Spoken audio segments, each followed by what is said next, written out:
Olá, ouvintes do Ponto Poder Cafezinho, eu sou Wagner Mendes, colunista e editor de política do Diário do Nordeste. Na pauta de hoje do nosso programa está o troca-troca de presidentes de partido no Ceará, com os caciques de olho na disputa municipal de 2024.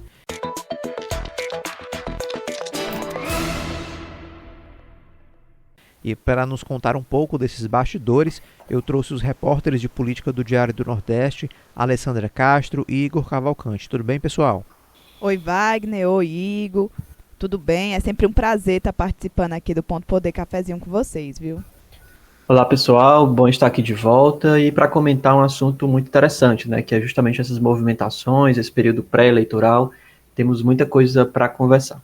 Pois é, gente, o Ponto Poder Cafezinho está nos principais tocadores de áudio, você pode nos seguir por lá, ativar as notificações, nos avaliar, fazer comentários e dar sugestões. A gente está sempre acompanhando o que vocês escrevem por lá. Toda semana temos enquete no cafezinho. Na semana passada perguntamos se a direita conseguiria se unir e lançar apenas uma candidatura em Fortaleza. Para 80% dos que responderam, a direita não vai conseguir se unir em torno de apenas um nome e 20% acreditam que sim. Nesta semana, nós queremos saber o seguinte: a oposição vai conseguir tirar partidos da base aliada do governador no ano que vem? Vote sim ou não e comente nas nossas plataformas. Agora sim a gente vai começar o nosso programa. Nos últimos meses, nas últimas semanas, a gente vem noticiando algumas mudanças nas chefias, nos comandos dos partidos.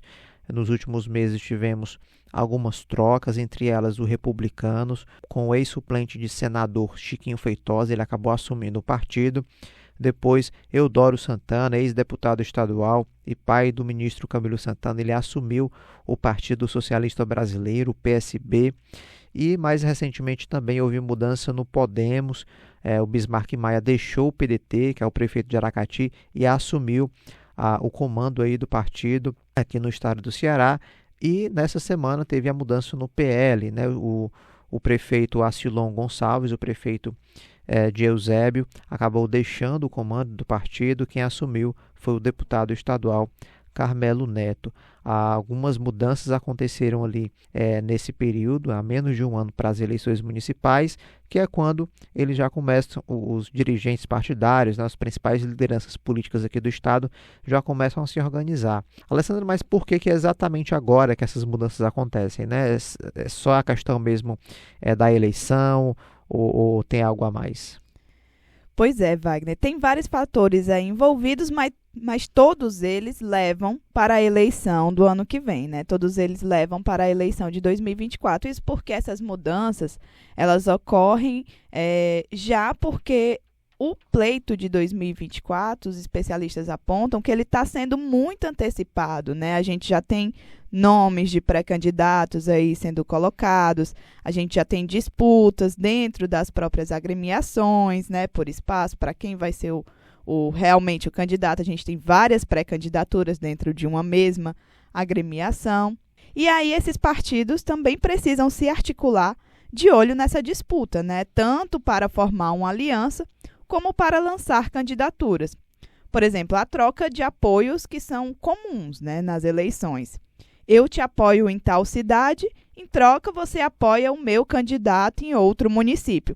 E assim vai sendo construída aí essas alianças políticas. Fora que essas definições agora, elas procuram também dar tempo para essas lideranças fazerem essas costuras, e também filiar possíveis candidatos, Filiar tanto candidato a vereador como candidato a prefeito, já de olho aí nessa disputa nos municípios. Além disso, Wagner, uma coisa que eu queria destacar é que esses partidos, eles são partidos nacionalmente, eles têm uma envergadura, eles têm uma importância, que vai ter impacto na eleição do ano que vem.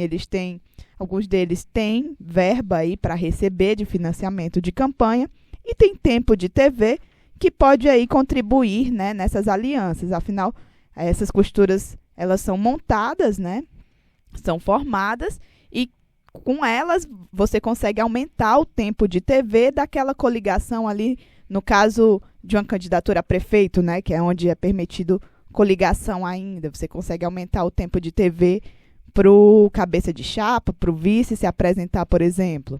Pois é, Alessandra, isso que você falou é importante, porque às vezes o partido não tem essa força toda aqui no estado do Ceará, mas que estrategicamente, né, em termos de recurso partidário, em termos de tempo de TV, é importante.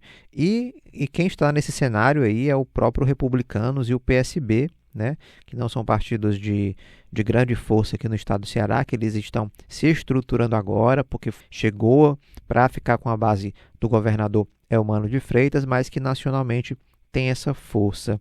Mas, Igor, queria saber de você, citando esses dois partidos, né, o Republicanos e o PSB, que eles fizeram essa reformulação na chefia, né, da legenda aqui no estado do Ceará, mas que teve como foco aí de trazer esses partidos, né, para a base aliada do governador, já pensando justamente nessas estratégias aí eleitorais. Exatamente, Wagner. É muito difícil para um partido ele conseguir se manter, né, como oposição num estado como o estado do Ceará, em que essas forças políticas elas conseguem se distribuir tão bem em vários partidos, né? Então a gente tem uma liderança aí, por exemplo, a mais forte atualmente do ministro da Educação, Camilo Santana, mas tem também do senador Cid, aí já vemos 2 partidos, a gente falou do Podemos também. Então essas forças elas vão se distribuindo, né? Um partido ele se manter na oposição sem ter essa força toda, como é o caso do Republicanos e do PSB, é muito difícil, né? A gente tem esses partidos ao longo da história política recente do Ceará, eles variando de lado, digamos assim, mas sempre ali pairando do lado governista. Então a gente tem, claro, primeiro essa tendência mesmo, como eu falei, governista, a gente vê isso entre os deputados, entre os prefeitos, e não é algo recente, não é um jeito de fazer política, digamos assim, do Camilo. É algo histórico que vem passando, o próprio Cid teve isso quando ele foi governador, o Tasso, quando foi governador, também tinha esse método, né? É uma tendência natural, né? Os municípios precisam de recursos que são repassados pelo Estado, então há uma aproximação dos prefeitos, há uma busca por outras lideranças, então esses partidos ali que estão, digamos assim, dando bobeira, né, de certa forma, acabam sendo tomados, né? Isso é um primeiro ponto. Outro ponto é a própria capilaridade de poder. A gente está vendo, nesse momento, no Ceará, um rearranjo de forças políticas, né? O grupo da família Ferreira Gomes, aí, liderado pelo Ciro e pelo Cid, era o grupo mais dominante. Então, a gente tem esse momento agora do Camilo, né, que surge dentro desse grupo. A gente tem o Cid e o Ciro em lados opostos. Então, é meio que uma disputa mesmo ali estratégica de quem consegue assumir mais partidos, ampliar suas bases e dar essa capilaridade ao poder, né, garantir algumas siglas a mais. Como a Alessandra falou, essas siglas garantem tempo de TV, garantem recursos eleitorais. Então é muito importante ter essa distribuição de forças, né? Como inclusive a gente sempre fala aqui no nosso podcast, né, o modo de fazer política aqui no Ceará não é muito daquela política partidária, bem ideológica, identificada, é mais grupos políticos que vão se distribuindo em vários partidos, né? Então, isso acaba sendo uma estratégia e um modo de fazer política muito característico aqui do Estado. Pois é, se troca de comando de partido, essa negociação de bastidor, ela também, a gente já está acostumado a trazer esse tipo de detalhe, esse tipo de informação, e quem vai participar também do nosso programa de hoje, a professora de Teoria Política da Universidade Estadual do Ceará, a professora Monalisa Torres. Ela mandou um áudio para a gente, também comentando essas estratégias partidárias e esses bastidores que acontecem aí há poucos meses da eleição municipal. Eles precisam garantir minimamente a sobrevivência. E convenhamos que no estado, né, como o Ceará, que não é um estado cujos recursos financeiros são tão grandes, isso impacta nas estratégias dos candidatos, tanto os governistas quanto as oposições. E se considerarmos, sobretudo as eleições do ano que vem, né, em que você tem um contexto de prefeituras, de prefeitos e candidatos a prefeitos, vereadores, que dependem, né, de estar na máquina para ter mais condições de manter base eleitoral, de ampliar a base eleitoral. Então, fica mais fácil observar esses movimentos que, para mim, são extremamente normais e pragmáticos da política, né? Então, qual é a estratégia? É estar onde é mais possível de ter esse acesso aos recursos. Se a gente considera, por exemplo, se considerarmos, por exemplo, que os municípios do Ceará, a grande maioria desses municípios cearenses, eles são extremamente dependentes de repasses, tanto do governo do estado, né, de repasses federais, estaduais, quanto das emendas parlamentares. Se você fizesse um levantamentozinho rápido pelo perfil, tem até no IPES, pelo perfil dos municípios, você observa que parte significativa dos recursos que esses municípios recebem são recursos que derivam de repasses do governo estadual, do governo federal e de emendas, né, que os deputados vão lá e aplicam e tal. Então isso já é um indicativo importante para esse movimento dos partidos e dos candidatos que querem ter que querem ter melhores condições de competir nessas disputas municipais, né? Então isso significa o quê? Estar do lado do governo. Ter acesso aos recursos da máquina pública garante melhor condições de competir nessas esferas locais. Então isso já é um cálculo que é feito, né, nesse movimento dos partidos menores para ficar sob a sombra, né, abaixo da sombra do governismo, né, que é o que a gente chama na ciência política de tendência ao adesismo, né, a tendência ao adesismo, a tendência de aderir aos governos de ocasião. E esse movimento fica ainda mais nítido dado o próprio desarranjo, desorganização de um dos maiores grupos políticos em atuação até há pouco tempo, né, no Ceará, que é o grupo dos Ferreira Gomes, né, com essa desorganização do grupo. O que podemos observar é essa movimentação desses partidos menores que antes eram base desse grande grupo, né, constituíam esse grande grupo, agora se acomodando no grupo que ocasionalmente está no poder, né? Então é mais ou menos isso que podemos observar. Queria agradecer aqui o áudio da professora Mona Lisa Torres, que participa muito aqui com os nossos materiais aqui do Sistema Verdes Mares. Agora, a professora falou aí sobre o adesismo, né, a questão de estar na base aliada. Agora, alguns partidos já estão se organizando, né, mudando essas lideranças, essas chefias desses partidos, mas tem gente que ainda está se definindo ainda, né, Alessandra? E quem é que está aí tentando negociar, se o partido vai para a base, se vai para a oposição, quem é que está aí nessa indefinição? Pois é, Wagner Mendes, a gente ainda tem, né, aí um partido que está nessa situação hoje, que é o Solidariedade, que está indefinido, está pairando aí, ainda não sabe se vai ser base ou se vai ser oposição aí nessa disputa do ano que vem, né? A legenda, ela tem vivido uma queda de braço entre oposição ao governo do Ceará e a situação ao governo, né? De um lado, a gente tem o ex-deputado federal Vaidom Oliveira, que é aliado histórico de Capitão Wagner, né? Que já está colocado aí como pré-candidato à Prefeitura de Fortaleza no ano que vem. E aí o Vaidom, ele passou a ser cotado para assumir a agremiação a nível estadual e, no caso, declararia aí apoio, caso ele assumisse, declararia apoio ao Capitão Wagner, né, na disputa em Fortaleza no ano que vem. Do outro lado, a gente tem aí uma ventilação que começou a surgir com o nome do Vaidom, né? Esses nomes surgiram agora, recentemente.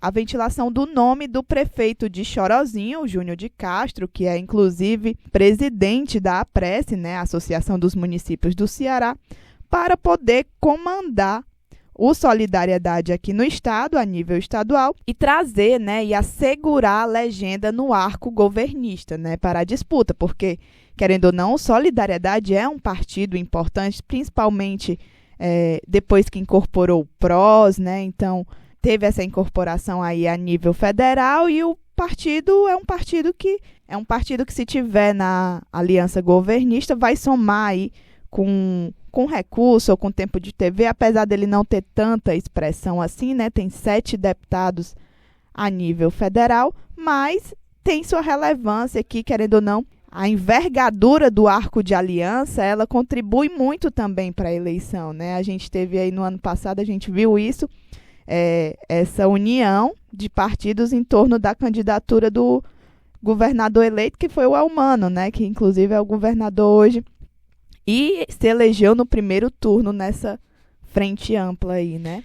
Pois é, Alessandra, acho que a gente trouxe aqui alguns pontos importantes, inclusive com a fala da professora Mona Lisa Torres, sobre a questão do adesismo, né, de estar na base aliada, mas a oposição também está se movimentando.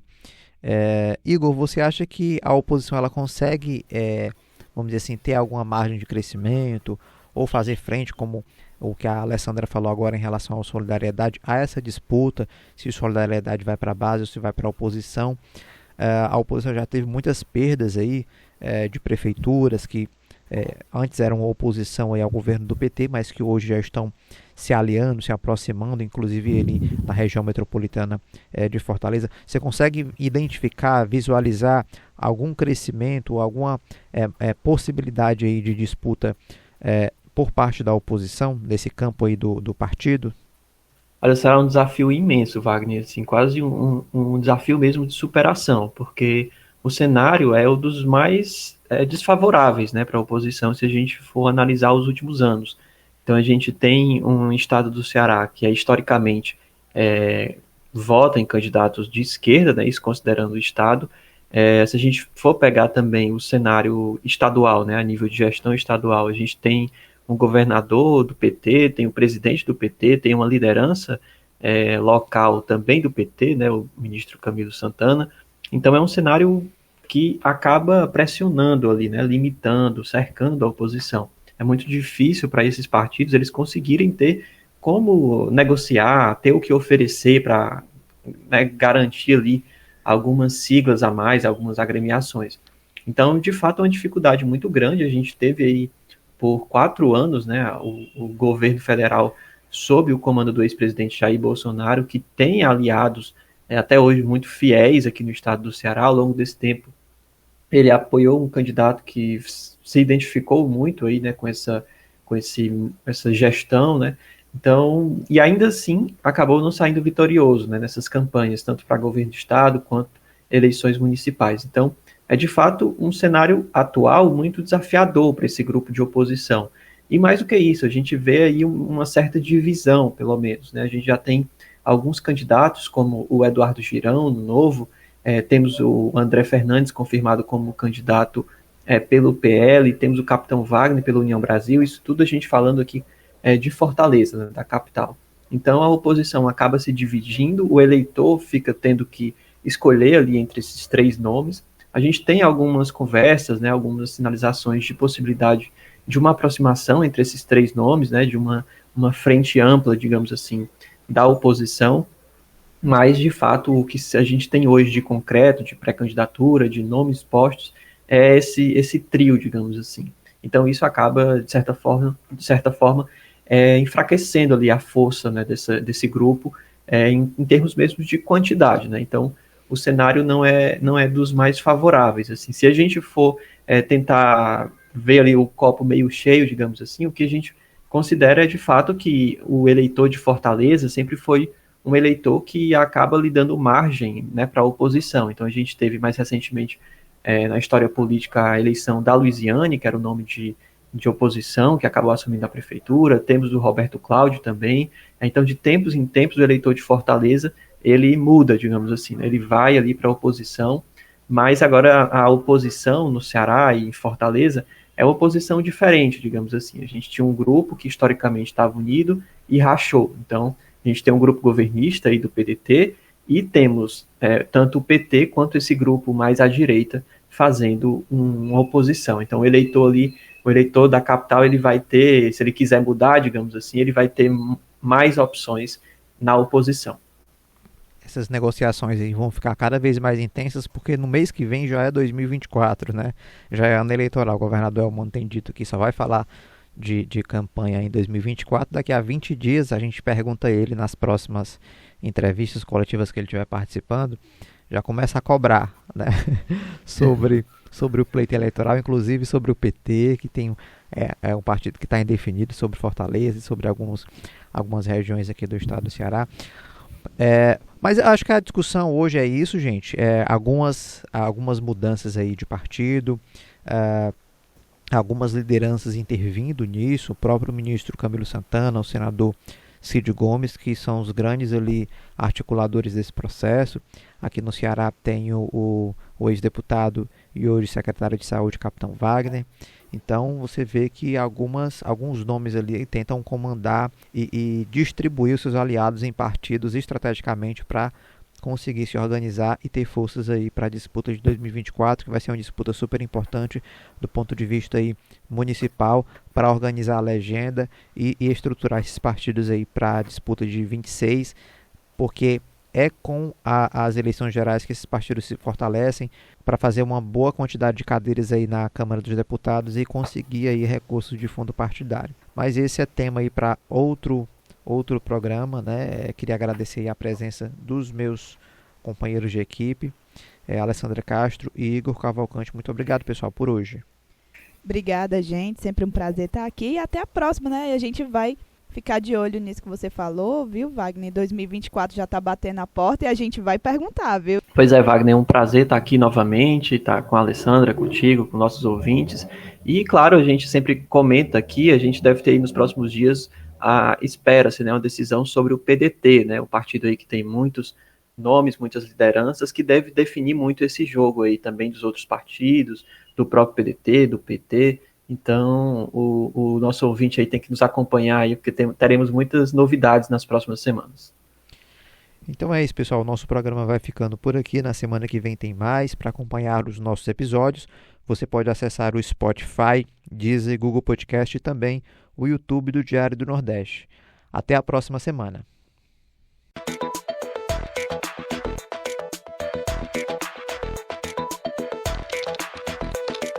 Ponto Poder.